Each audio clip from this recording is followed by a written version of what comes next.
Hey everyone, Michael from Break a Pencil here. So the last time we did a Saturday morning coffee video, I was demonstrating this idea of an audacious ask, the idea of asking AI to do something that you just think is so outlandish it's not going to be able to do. And so if you recall, I gave it a prompt basically saying, I've got a team of product managers, I've got an offsite, can you create a product management board game for me that I can use one of the evenings with my team? And it created this game, Ship It, B2B SaaS prioritization game. It did a pretty good job.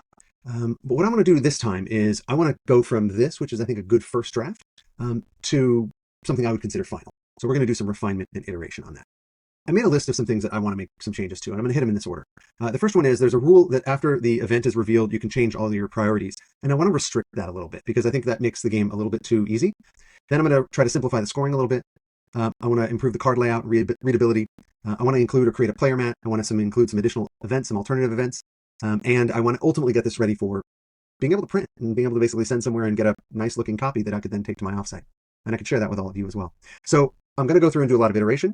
If you want, you can just jump ahead and see kind of the end result. No worries, or kind of just, sort of skim ahead. But let's dive into this. First thing is restrict changes after the event. I want to refine the rules a little bit. I feel like it's a little too easy. Once the event is revealed, we're allowing the players to completely change their quarter plan. I think it might be a little bit more realistic and a little bit more challenging if we only allow them to switch out one of their roadmap items once the event is revealed. Right here, one swap per event. When an event card is revealed, you may remove one committed item and optionally replace it. That's it. The rest of your plan is locked. Choose wisely. Perfect. Okay, good. So that's number one is done. Let's simplify scoring next. Yeah. I feel the scoring is a little bit overly complicated. Do you have any suggestions on ways that we could maybe simplify it? A few directions to simplify. Single score per card. Keep the card attributes, simplify how you score them. Ditch numerical scoring entirely. Definitely option B. We have to keep this multidimensional tension. So let's go with option B, please. All right, perfect. So we've got a much more straightforward and easy way of doing the scoring. Where's our scoring summary? Beautiful. Okay, great. Good. What's next? Card layout and readability. Let's tackle that. Next, I want to tackle the card layout and readability. There's a lot of information on the cards, and I want to make sure that we are designing them in such a way that they're much easier to read, much quicker to glance at, a little bit nicer in style and design, and the important values are very quickly identifiable. Beautiful. Okay, how do we think these look? These look great. There is an issue with a couple of the cards when the card name goes over to a second line, the cards become taller. Is there a way you can fix that? Okay, so I'll set a fixed row height, so all the cards are uniform. All right, so it's basically saying all cards can handle 2 lines of text is what it's going to do for the title, which is fine. So it's changing the height and top padding. Perfect. Oh, beautiful. That looks much cleaner now. It's flickering with the loading. But now you can see that the space between automated test coverage and that orange bar is much less. Gives them a lot of room. They make them taller, but I think that's fine. I like that. Let's check the event cards. Yeah, these are a little bit problematic. Let's have it do this.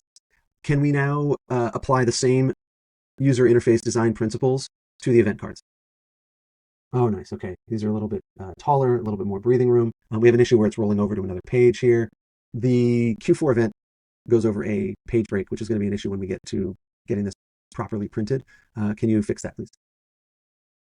Perfect. So we got Q4 pushed to the next page. Beautiful. Okay, excellent. All right, so that's card cleanup. I love it. What do we have next? Player mat. We're doing cards, and I feel like, look, I'm a board game guy, and so I want some sort of thing in front of me, right? Like a board game, but the idea of a player mat for each team to kind of place their things, I think it's kind of a cool idea. So let's do that. To make this really feel like more of a board game, I want to create a player mat for each team. So they can place their cards, they can prioritize things, move things around, the cards can stay there over the course of the game. Maybe we even put some of the important rules or constraints noted on the player card, on the player mat, I should say. So can you design what a player mat might look like that I can have in front of me during the game? Let's see what it's going to do. Yeah, so it got it, right? Turns us from a card game we play on just a bare table into something that's intentional and designed, or it feels a little bit more substantial. I like that. Okay, good. 3 purposes. Organize the cards spatially, committed versus backlog, beautiful. Track scoring across quarters, I love it. And keep the key rules visible so nobody has to go back to the rulebook. This is a nice thing. I like the player aid kind of cards. Games do this a lot now, so you don't have to kind of keep going back to the rulebook for the basic stuff. Let's see what it did for the player mat. Ooh, look at that. Okay, let's actually open this up a little bit bigger here. There we go. Okay, cool. Player mat, we got our team. This quarter, what we've committed to, how much capacity have we used? Here's all our available. So all your unplayed cards come back in here under features, tech debt, and retention. Score tracking, I love it. We got some weird sizing issues here to work out. This is a great first draft. A few changes and a few modifications, please. On the score tracker, some of the text is really running over the box size around the event bonus and the debt penalty. So let's either make those 2 lines or fix the font size or fix the box sizes. Additionally, can you create 4 versions of this with 4 different colors? So we can have like different player colors. There's a lot of extra blank space in the key rules. I don't know if there's other rules we should put there, or maybe we just put that as a holding place for like a logo or a design. Perfect. So this one became wider, so it fits it nicely. I love it. We've got a problem here that round flow is getting, I love the round flow idea, but it's overlapping with the text there, so we've got to fix that. And then all of this. Okay, this is great. There's purple and red and yellow. Okay, great. Love it. I've also got some concern around card size and cards fitting, so let's drop in what I had just written. This is looking better. The words round flow are covered by the round flow overlay. Also, the cards don't look like they'll fit. Is there a way to make sure that they do? So perfect. So I can put our 5 cards up here that we're committed to. All right, here now I just have stacks for the backlog. That's totally fine. Capacity used. We fixed the round flow. Key rules. Awesome. I love it. Okay, this is looking actually really, really good. And then we've got 4 colors. Something that's bugging me is that the yellow we use here is actually one of the player colors. I know I'm getting super nitpicky, but I don't like that. I'm going to make that one change. Perfect. Okay, so we've got like a aqua something, a blue, a red, and this emerald green. So we have 4 very distinct colors. Let's see what's next on our list. Alternate event sets. Yeah, so right now there's only 4 events. Okay, so let's add a few more events. Can you add at least 4, maybe even 8 more events as event cards so that there's a variety when you replay the game? And then we would just need to change the rules so that you're pulling 4 random events each time you play. Awesome. Okay, so we have 12 event cards. We have GDPR compliance, deadlines, star engineer quits, partnership opportunity, customer advisory board, revolt, security incident, new VP of sales arrives. Oh gosh, yes. Acquisition rumor, engineering, hiring spree. The only good news event. It rewards future planning and CI/CD investment. I love that. The only issue I'm going to have is the color mean anything? And if it doesn't, then why do we have it? So let's correct that. The event cards are different colors. Is there any significance to the different colors? If there isn't, let's make them all the same color. Perfect. All right, so they're all the same color, which is perfect because there's no distinction between them. I thought of 2 other things. I want card backs and I want a cover art because I want a box. So can we create a box for the game that's big enough to hold all the components? And can you create cover artwork for the box? The theme should evoke a serious business game, but certainly some aspects of it that are fun. Let's say it's for 1 to 4 teams of 1 to 3 players each or something along those lines. Ooh, I like it. That's kind of cool. Look at this. Okay, so it's, let's open this up bigger. Okay, ship it. B2B SaaS prioritization game. Build the roadmap, survive the quarter, ship what matters. A little bit of a subtle back kind of planning type of theme. This looks great. Using this theme, can you create card backs for all the cards in the box?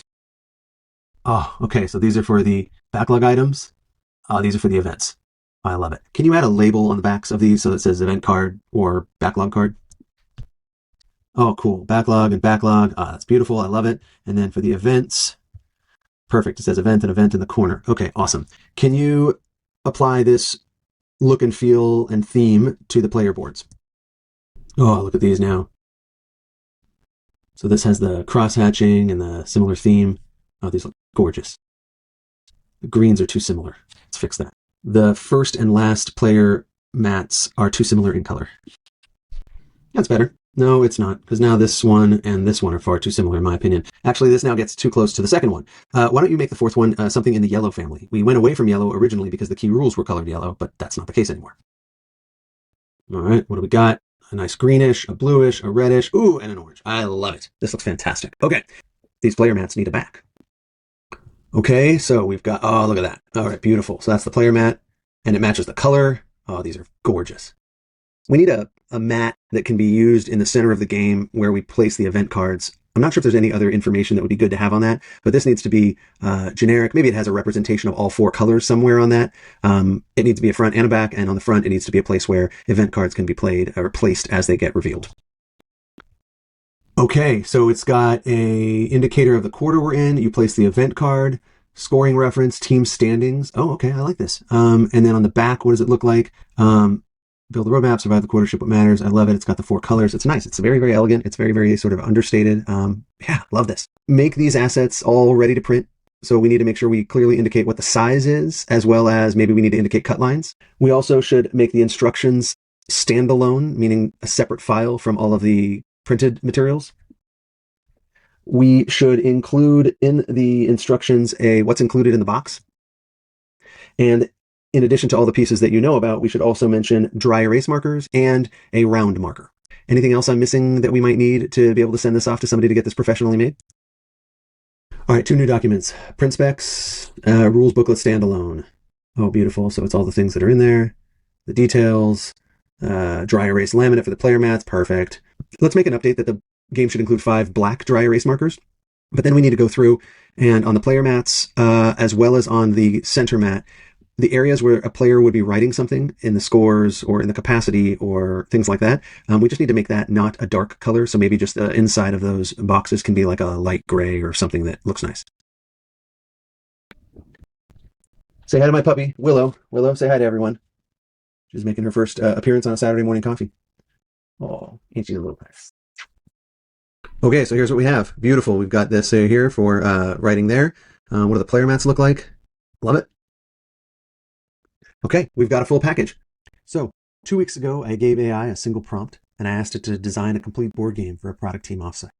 And today we took that first draft and pushed it further. Simplified the scoring, redesigned the cards so you can actually read them. We built player mats, we built a game mat, we built artwork, we created alternative event sets so you can play it more than once. And we really took it to a finished product, in my opinion. And so for you, there's a complete print-ready package that you can download. Cards, player mats, rules, facilitator guide, even the cover artwork. Everything you need to get it professionally printed and bring it to your next offsite. The link is in the description below. That's the Audacious Ask. It's not what AI can do in a single prompt, but what can you build when you stay with it and push for something that you'd never have the time to create on your own?